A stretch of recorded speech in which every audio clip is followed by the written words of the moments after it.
Hey guys, and welcome back. Last episode we put 4 satellites in orbit around Kerbin, and today I think I actually want to reach the moon today.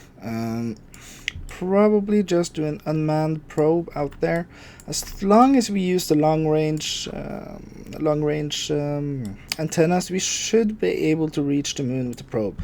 Of course, we are gonna get into some trouble when we go around the back there, but I think I have a solution for that too. So let's see if we can get into some trouble with this one. Alright, so we need a moon scanner and satellite. I think probably, yeah, I think I'm going to call it Kerbin System Scan Set, because we might launch basically a similar one to Minimus, I guess. I haven't yet decided if I want to go with Minimus or the moon for a refueling station, because we do want to have a refueling station at some point if we want to get that into, really outer space. But let's see, we should probably just start with I think I'm going to go with the normal small stack remote control thingy here, and let's see. So we probably just need one satellite here,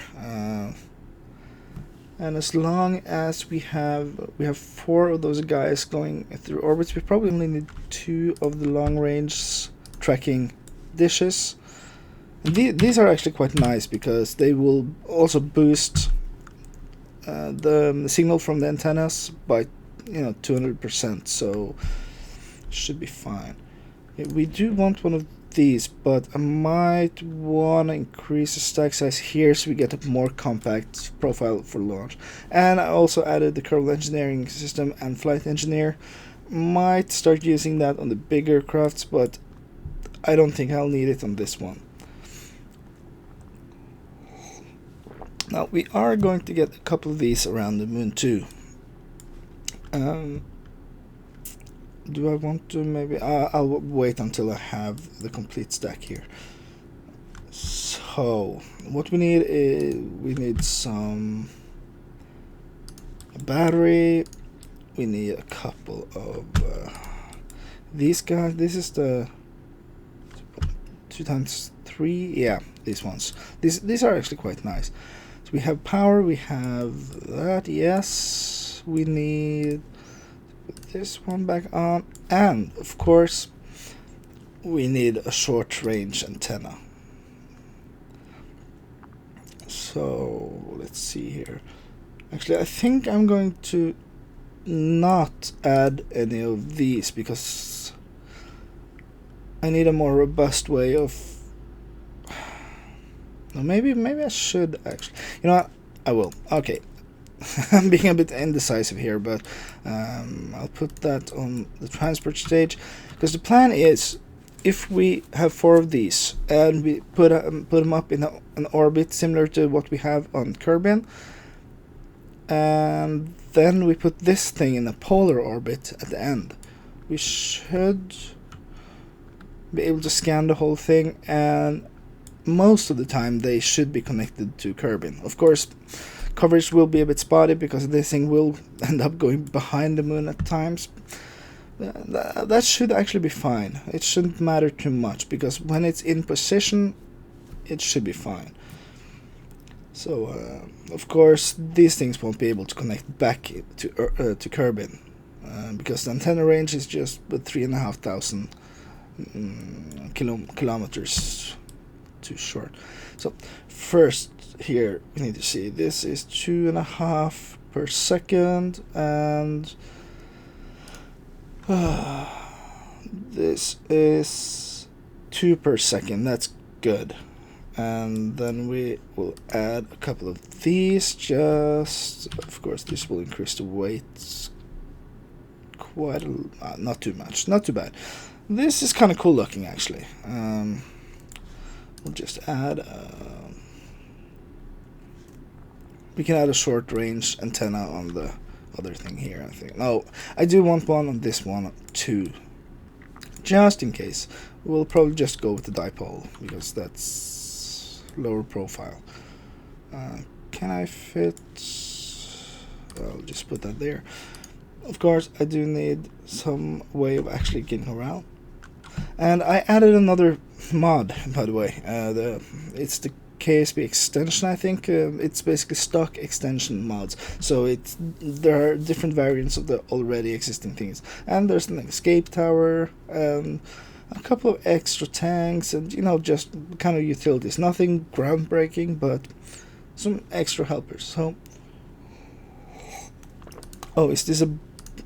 This is actually going to. This is going to be really, really nice. I'm going to use that one later on, I think. But not for this mission. Let's see. We need this tank. Oh, we'll probably go with this tank. And we'll do 4 of these. Just kind of push this thing. And this is our, end stage payload. And it should be fine, I guess, this thing. We can add the dipole. We only need one of those. We'll just add it here. So this will basically keep us in contact whenever we need it. Alright. This, actually, I think this will perform well. I think I will add... I just want to see... I think this one should be enough. Yeah. Alright. So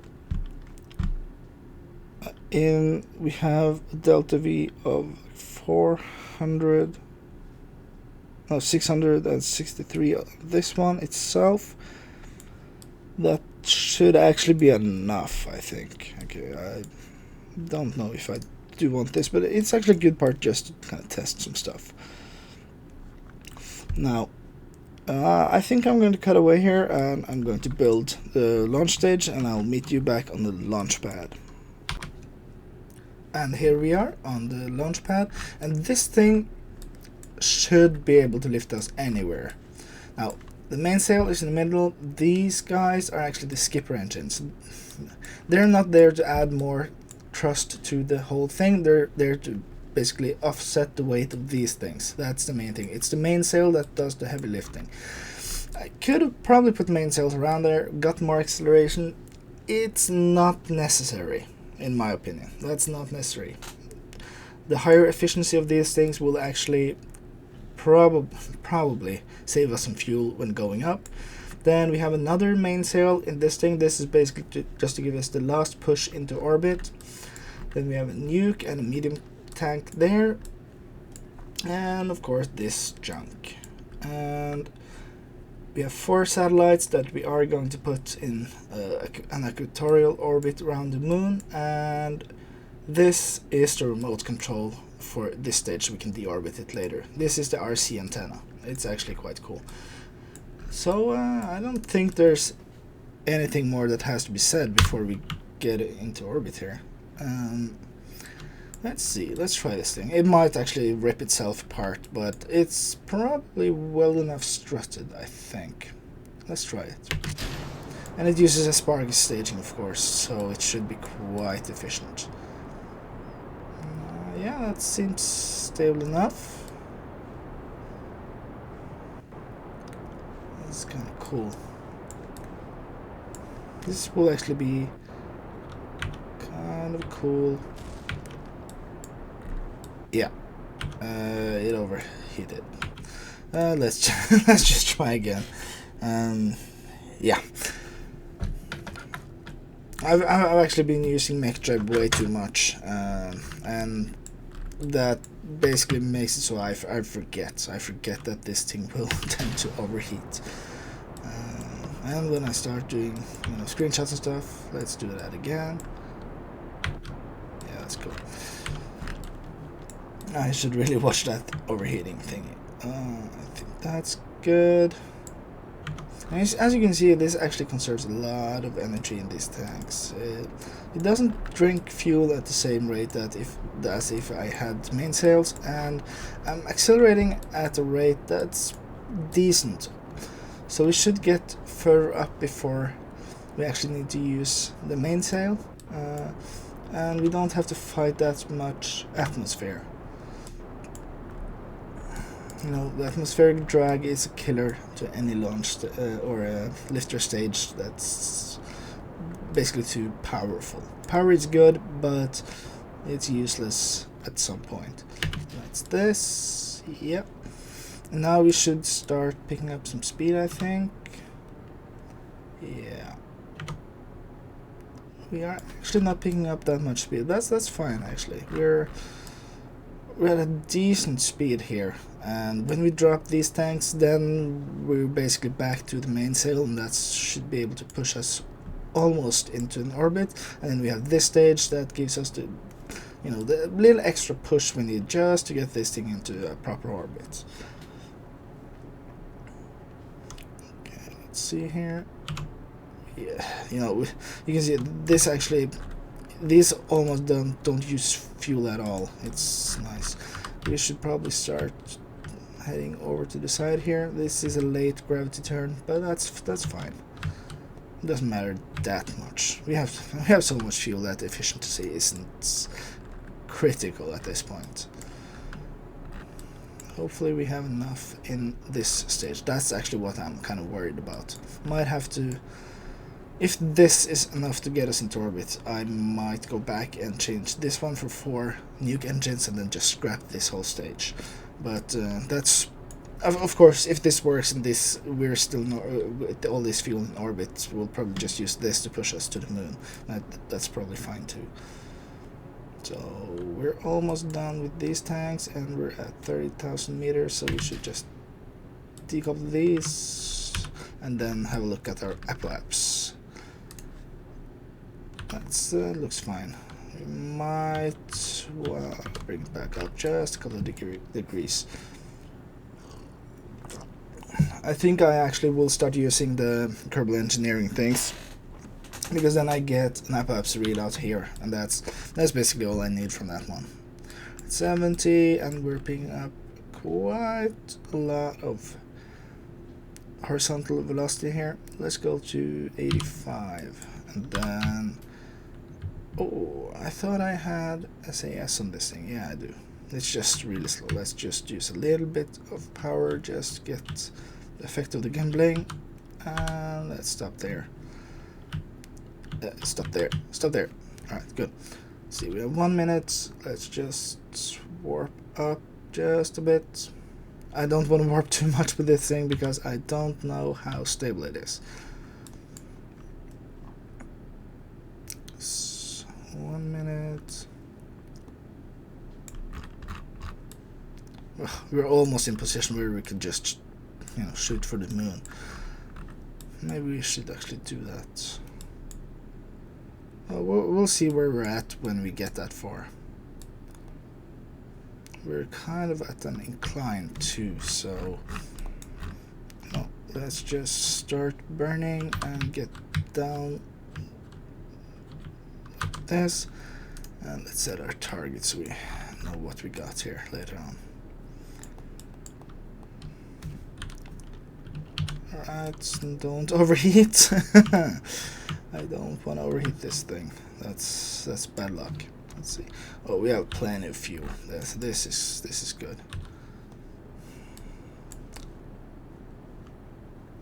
If we start seeing the moon rising there, it's still a ways off, but alright, let's lift up just a bit and increase the throttle. We want to burn every last piece of thrust we get from this one. So if it starts overheating now, no problem. Alright, throttle down like this and start burning again. Alright, cool. This thing should not overheat, I think. Alright. That's alright. We're lifting the apo too much. That's not optimal. Let's just do this. Let's go a bit under there. Perhaps is yeah.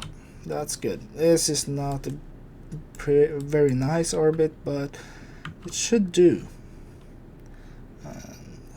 Yeah, just for good measure. So, our status now is that we have almost a full tank there, and we have a full tank there with this thing. So, and we don't need to return with this thing. We just need to get to the moon. So let's just get over here, and let's get in position because the moon will rise in a couple of seconds here. That's it. So let's get it there, and then we start burning. Let's just start burning like holy hell. You can see we're actually in contact through this satellite, and when we get around here we will actually reach contact through this one. This should be fine, around 60 degrees and an angle there. This thing doesn't overheat, does it? No, good. I'm always a bit afraid if something overheats. Alright. See, we're getting close here. And let's just, oh, nice. Let's see, does this, yep. Let's just get this down to around 250. Oh, perfect. This, and we still have half a tank. I don't think we need this thing at all. We could probably just use that as a ballistic missile, leave it in orbit and wait until we have to deorbit something forcefully. Right. Force of habit, I'm still quick saving a lot, but well, yeah. I'll actually tell you if I do quick load at some point. Alright, so before we leave too far, I need to remember to do one critical thing here. Open this one and target Sputnik. Alright, cool. So, want to target number 1 and number 3. And I'll show you why in a second. This we still have, we're still good for fuel or electric charge when these are up. Just don't want to run out of juice here. I think, oh, okay, we're fine. So this is the Sputnik. This one and this one are the ones we're targeting. So as long as we have a clear shot of this Kerbin, we should see at least one of them. And as long as it's within 16,000 kilometers, we're fine. Alright, so let's see. Yep, we're now outside or we're getting outside the normal range of the thingy here. Let's see, for example, when we get to the encounter here, we should be way outside. Yeah, you can see here, 9,690. Yeah, and this is a big distance. Of course, with the normal antenna, we would be out of range by now. There's no doubt. This is kind of a cool looking orbit. Let's see how it looks when we get to our thingy here. Oh man, come on. Why does it seem to want to freeze? Okay, good. Now, we are at an incline. So, we probably want to burn south, is it? Yeah, let's try it. We have so much fuel I can experiment a bit. I never remember how to do any of these maneuvers anyway, so it's probably time to learn. Let's see, if you burn straight south, is this going to go down? Yeah. I could actually use this thing to... It's a bit low actually. Let's just get it back up just a degree or two. I didn't pay attention as usual. I never pay attention. Oh, come on. Oh, the SAS thing. I'm actually considering dumping the other stage just because it's so hard to control.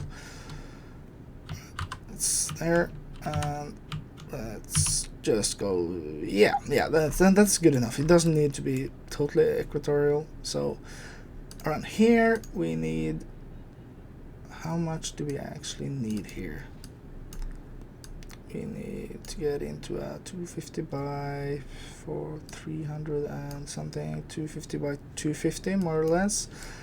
And that's probably, I think that's going to be a nice orbit, because if you have there and there, and we might actually want to go a bit higher. Let's see, around 300 I think, so we'll have to do an adjustment when we get around there, but actually we're going to drop off the satellites anyway, and they're going to do, let's do 500. That should be fine. This, then we have something to work on there.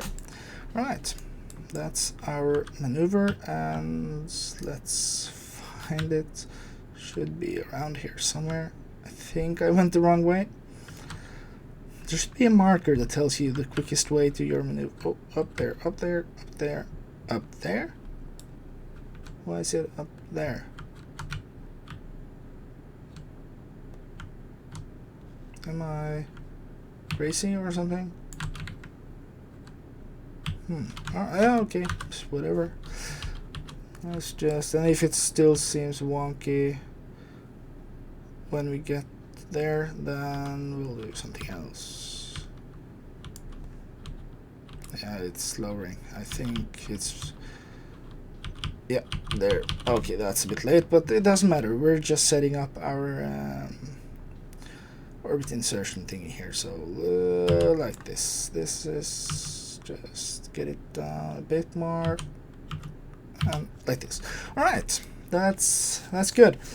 Now we are going to lose contact pretty soon. When we get back there, we are going to lose contact. So what I want to do now, first of all, is to release all 4 of these things. Just drop them off. I'll deploy the antenna, and then we decouple it. Bye bye. And then I'll deploy the antenna and decouple it. We don't need them. We'll adjust their orbits when we get there. So deploy antenna and decouple, and deploy antenna and decouple. I think we probably need to now cycle around, extend the panels like this. That's actually kind of cool looking. Ah, sweet. Right, so now we have these out in orbit around the moon. Now what we want to do is we want to burn hard for south, I think, so we get into a polar orbit. And again, we have enough fuel to kind of adjust it later on. It doesn't matter. I think that was south. Yep. Oh, come on. We might actually end up deorbiting 2 stages, so this was way overkill. So, yep, this is pulling us south. We'll have to adjust the apo later on.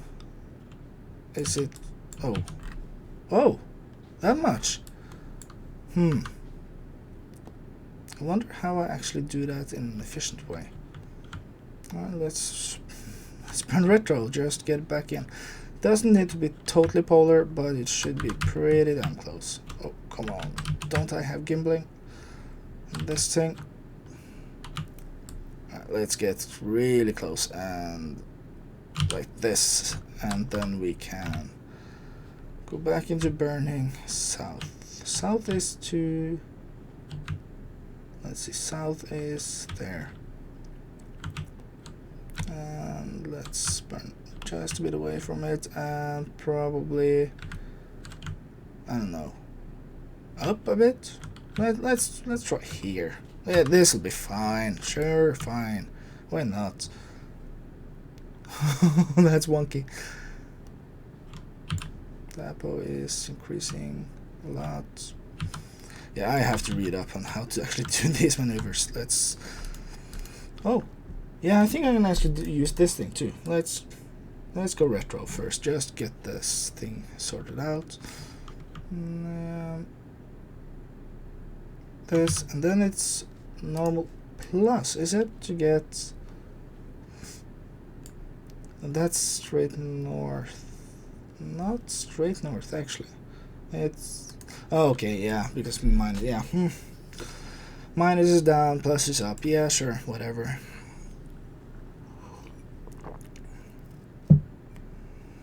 I'll just burn a little extra there. This is actually not too bad of an inclination for this. Maybe actually we'll just keep it there. Oh, I'm burning something. Yeah. Now this is actually...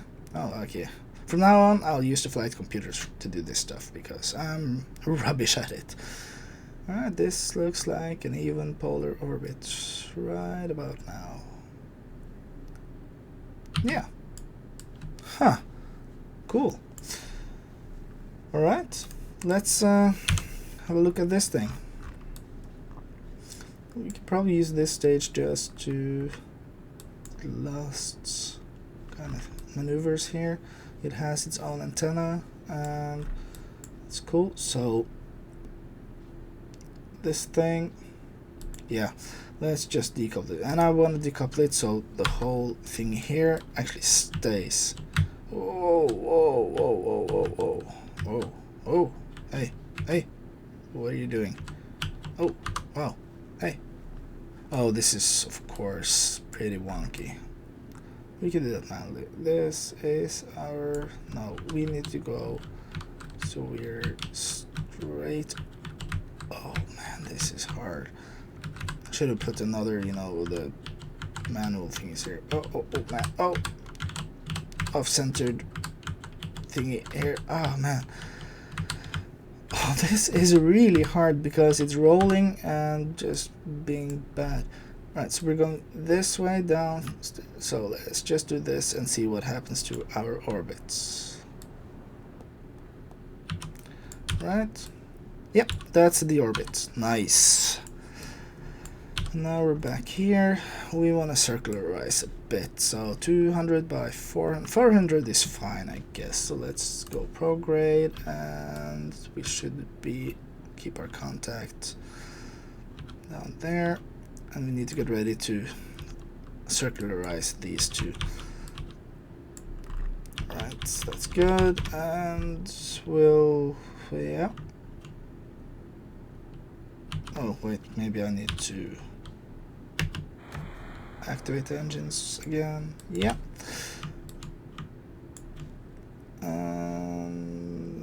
Yeah, that's 240 by... yeah, that's fair enough. So we'll get this prepped, extend the panels,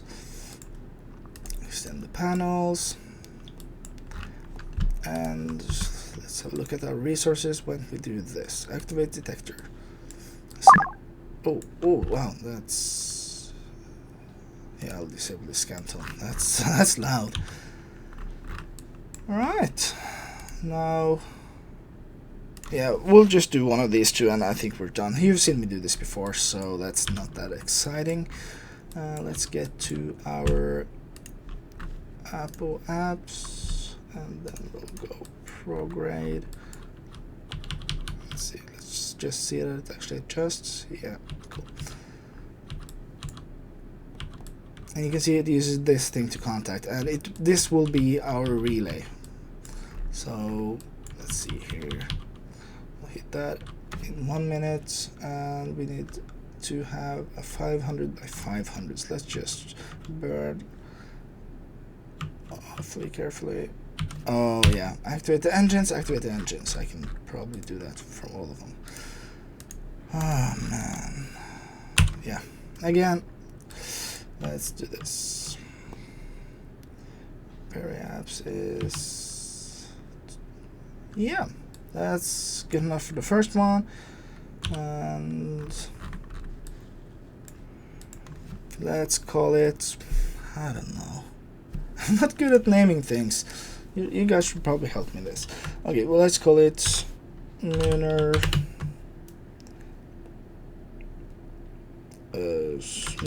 Relay 1. That's boring. That's good. This is our Munar Relay satellite number 1, and let's see, do we have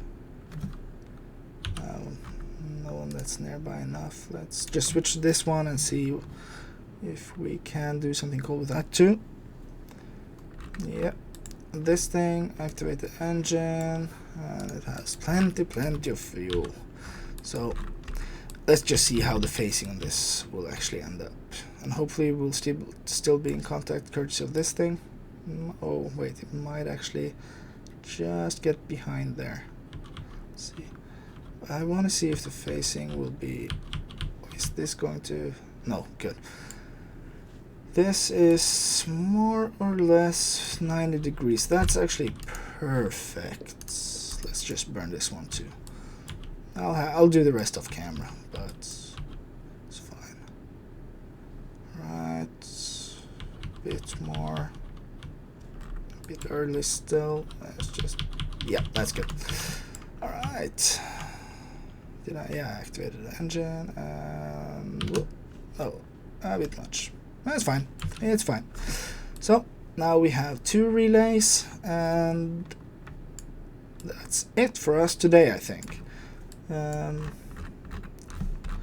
Wait. I'll actually show you. Just in case you haven't seen this before, I'll have to rename this one too. But just in case you haven't seen this before, I'm going to show you the scanning mechanism for Kethane. So I'll add the grid overlay, and you can see there's a lot of hexagons there. And oh, that's nice.